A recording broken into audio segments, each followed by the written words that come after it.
Okay, so I'm at the Well. That's Feasterville, Pennsylvania, which is kind of the hotbed of culture in suburban Philadelphia. Actually, Feasterville, our town square, is the cross street between Street Road and Bustleton Pike, which we have a Walgreens, a diner, a Ford dealership, and like a watch repair shop. So that's kind of like town square in our town. It's suburbia at its best. It's just this sprawling suburbs that, I live maybe 7 or 8 miles away, and I can go through 3 towns to get to church, and it's sprawling. And so we're in a very unique context, and that's, a unique context for the church that we are. I've always wished that I didn't live in suburbia, but I've always grown up there. That's where I was raised. I ended up pastoring in suburbia, and it's almost lifeless sometimes. If you guys have seen The Matrix, have you guys seen The Matrix? You remember the part of The Matrix where Agent Smith has got Morpheus chained down to the chair, and they're up in this high rise, and he just takes the earpiece out of his ear, and he's kind of like begging Morpheus he's like, I gotta get out of this place. It's like, this place stinks. I've gotta get free. Like, it's the stench. I can taste it. It's like, that's sometimes how I feel about suburbia. Like, I've gotta get out of this place. It's just this isolated, it's so isolated. This consumerism is running rampant. No one talks to anybody. It's just, and then maybe about 1.5 years ago, I had this epiphany that it really came from something that a guy named Alan Roxborough, he said, God always shows up in the most godforsaken places. And I was like, you know what? I think that fits suburbia. It's one of the most godforsaken places that I know of. Not that there's all this, it's very under the surface poverty. Spiritual poverty, emotional poverty, relational poverty. We've got our money. It's not very visual poverty, but it's there.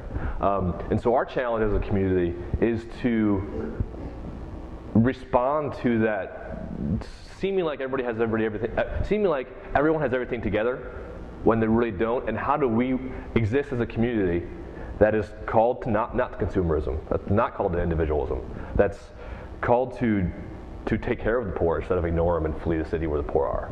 How do we be a church in that setting? And that's been a challenge. So that's kind of my passion, and we're trying to figure that out. And sometimes we do good, and sometimes we don't. But we have a history of about 11 years.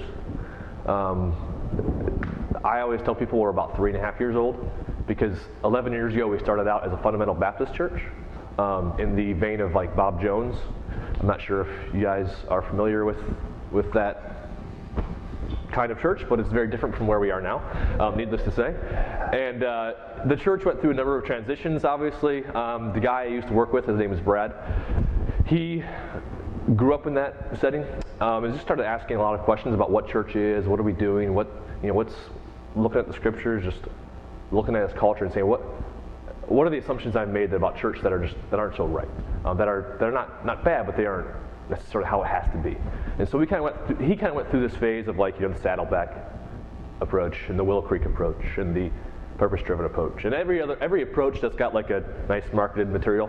He tried it, and finally, about the time that I had come and got to know him about 6 years ago, we just started saying, you know what? What if there's not one single approach, and what if it's a very contextual approach, and we have to ask fresh questions about who we are as a community and who the culture is that we're reaching. And what if we approach church that way? And so we kind of just put everything on the table, almost everything on the table. Didn't put Jesus on the table. We figured we'd keep him around. And the Bible, kind of important. But as far as the church practices go, let's put this on the table and see what happens. And so we kind of, over about 2.5 years, ended up with the Well as it is now.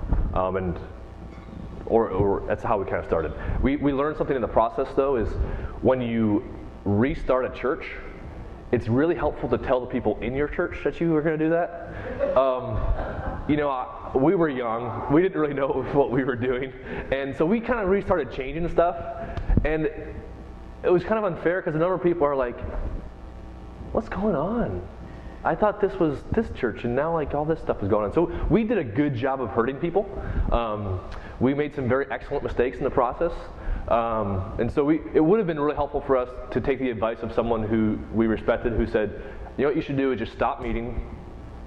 Tell your church that you're going to have a year of just refiguring things out, and you'll start meeting again in a year. And invite anyone who wants to join you, and tell anyone who doesn't want to join you to find another community in the area that they can take part in. We were like, nah, we can do it a different way.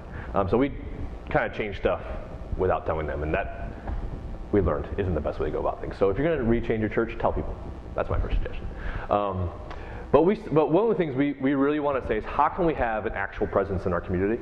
How can we actually be a church that matters in the place that we get? So, really, we started asking ourselves, what does success mean for a church?